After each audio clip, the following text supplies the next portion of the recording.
जय हिंद दोस्तों, आप सभी का स्वागत है आपका अपना YouTube channel Jha exam page पर।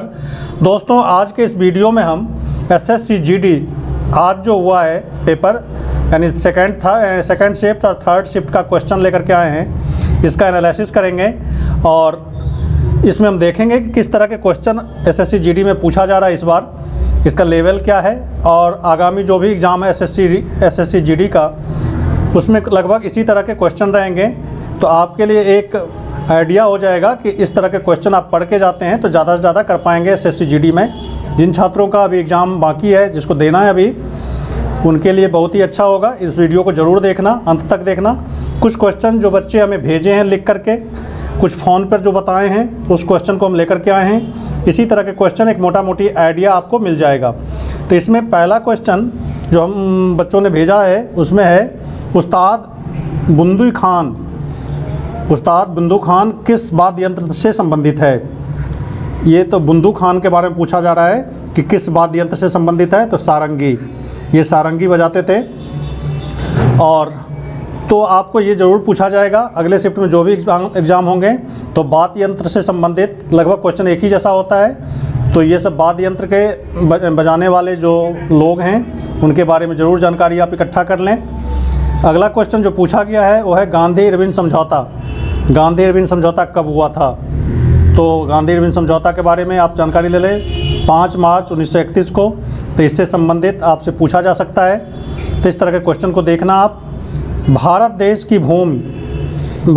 की भूमि सीमा कितने देशों के साथ लगती है? तो ये देख लें, तो ये 7 देशों के साथ लगती है। उसी तरह जलीय सीमा भी पूछ सकता है आपसे, तो उसको भी आप देख करके जाना। तो ये सब क्वेश्चन आए हैं पेपर में। सेकेंड शिफ्ट और थर्ड शिफ्ट के कुछ क्वेश्चन हैं। जैसे सर्वाधिक साक्षरता दर किस राज्य का है? तो यहाँ पर केरल, आप जानते होंगे ये। तो ये क्वेश्चन पूछा गया है इस बार एसएससी जीडी में। उसी तरह आईआईटी की स्थापना किस पंचवर्षीय योजना के तहत हुई थी? तो पंचवर्षीय योजना के तहत, तो पहली पंचवर्षीय योजना के अंत में आईआईटी की स्थापना हुई थी। ये भी पढ़ लें, ये पूछा गया है। तो इस तरह से पंचवर्षीय योजना के बारे में भी आप जानकारी इकट्ठा कर लें। इस सेक्शन से क्वेश्चन पूछा जा रहा है। मैसूर दशहरा कहाँ मनाया जाता है? यानी लोक कल्चर के बारे में भी पूछा जा रहा है। तो ये कर्नाटका में मनाया जाता है। मैसूर दशहरा बहुत ही फेमस त्यौहार है कर्नाटका का, ये मैसूर शहर का। तो इस तरह से इस सब क्वेश्चन को आप देख लें, इसी लेवल का क्वेश्चन आ रहा है। राष्ट्रीय खेल जगत से भी पूछा गया है। राष्ट्रीय खेल 2023 की मेजबानी किसने की है? तो गोवा अभी हाल ही में हुआ है। राष्ट्रीय खेल महोत्सव 2023, इसकी मेजबानी कौन किया है? गोवा ने किया है, याद रखेंगे। लिएंडर पेस का संबंध किस खेल से है? तो लिएंडर पेस का खेल संबंध जो है टेनिस से है, टेनिस खेल से है। तो याद रखेंगे, लिएंडर पेस टेनिस खेलते थे। गौतम बुद्ध का संबंध किस गणराज्य से था? ये भी क्वेश्चन बौद्ध धर्म से आया है। तो बौद्ध धर्म को भी एक बार पढ़ लेना, जैन धर्म, बौद्ध धर्म। तो ये शाक्य वंश से थे, गणराज्य से थे। तो गौतम बुद्ध का जो संबंध है शाक्य गणराज्य से, याद रखें। इसी तरह मूल्यह्रास की परिभाषा पूछा गया था। बच्चों ने बताया हमें कि मूल्यह्रास के बारे में बताया गया है। और आगे हम देखते हैं, जैसे पन्नालाल घोष का संबंध किस वाद्य यंत्र से है? मैंने अभी बताया कि ये सब पूछा गया है। हर एक शिफ्ट में एक क्वेश्चन वाद्य यंत्र से पूछा जा रहा है, तो आप ज़रूर इसको देख लें। पन्नालाल घोष का संबंध किस वाद्य यंत्र से है? तो बांसुरी। जैसे वहाँ पर पूछा गया था सेकंड शिफ्ट में बुंदू खान के बारे में, तो सारंगी है उनका।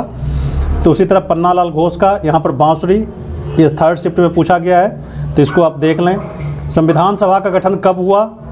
तो 6 दिसंबर 1946, ये भी पूछा गया है। संविधान सभा का गठन कब हुआ? 6 दिसंबर 1946 को, ये भी क्वेश्चन आया हुआ है। उसी तरह बोनालू उत्सव कहाँ मनाया जाता है? ये पूछा गया है। तभी बताया था, जैसे वहाँ पर मैसूर दशहरा के बारे में पूछा गया था। उसी तरह यहाँ पर क्या पूछा गया है? बोनालू उत्सव। ये तेलंगाना, हैदराबाद, सिकंदराबाद, इन इलाकों में ये पर्व मनाया जाता है। हैदराबाद और सिकंदराबाद। उसी तरह हर एक शिफ्ट में एक उत्सव के बारे में पूछा जा रहा है, लोक उत्सव के बारे में किसी राज्य का। तो आप उसको ज़रूर देख लें, अलग अलग राज्यों का। तो आने वाले छात्रों के लिए बहुत ही आसान हो जाएगा। आंध्र प्रदेश की पर्वतमाला वर्तमान राज्यपाल कौन है?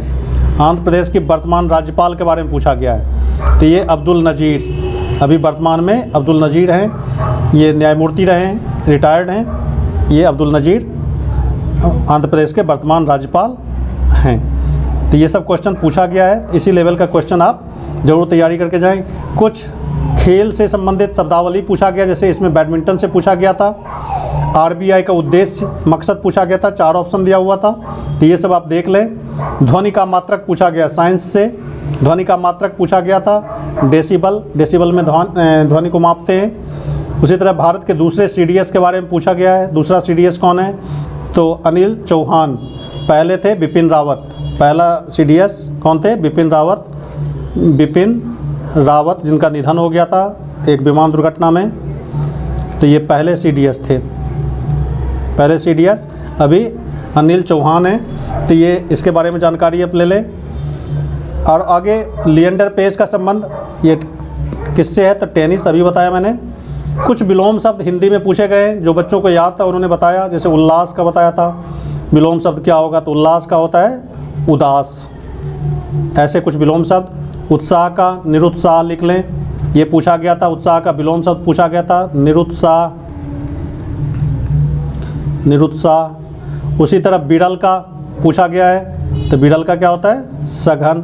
ये सब पूछा गया हुआ क्वेश्चन है। सेकंड शिफ्ट, थर्ड शिफ्ट में ये सब क्वेश्चन पूछे गए हैं। उसी तरह स्त्री का पर्यायवाची पूछा गया है, तो नारी। तो ये सब कुछ आसान क्वेश्चन पूछे गए हैं। तो इस तरह के क्वेश्चन आप ज़रूर पढ़ लेना। एक मुहावरा था हिंदी का जो बच्चों ने हमें भेजा है, जैसे अपना उल्लू सीधा करना का अर्थ पूछा गया था। तो इसका मतलब होता है अपना काम सिद्ध करना। तो ये सब कुछ क्वेश्चन हिंदी से थे जो पूछा गया है, तो हिंदी भी पढ़ लें। हिंदी में ज़्यादातर जो क्वेश्चन बच्चों ने कहा है कि वर्तनी से पूछा गया, वर्तनी शुद्ध से, वाक्य शुद्ध से, वाक्य को शुद्ध करना है, सेंटेंस को। खाली स्थान भरने के लिए उसमें संज्ञा, सर्वनाम, विशेषण से संबंधित विलोम शब्द पूछा जा रहा है, पर्यायवाची पूछा जा रहा है, मुहावरा ये कर ले एक बार रिवाइज, समास और वाच्य। तो ये सब आप पढ़ करके ज़रूर जाएंगे। तो ये सब कुछ इम्पॉर्टेंट टॉपिक है जो एसएससी जीडी में इस बार ज़्यादा ले रहा है इससे क्वेश्चन। तो इस सब को आप ज़रूर देख करके जाएं, तो और अपने साथियों को भी बता दें कि ये सब क्वेश्चन को वो कर लें। वीडियो को देखें अंत तक, और चैनल को पर नए हैं और चैनल को सब्सक्राइब नहीं किए हैं तो चैनल को ज़रूर सब्सक्राइब कर लें, और कमेंट करके हमें ज़रूर बताना। हम अगले वीडियो में कुछ और क्वेश्चन लेकर के आएंगे, जो बच्चे हमें बताते हैं वो क्वेश्चन हम लेकर के आते हैं। तो आज इतना ही। Thank you very much.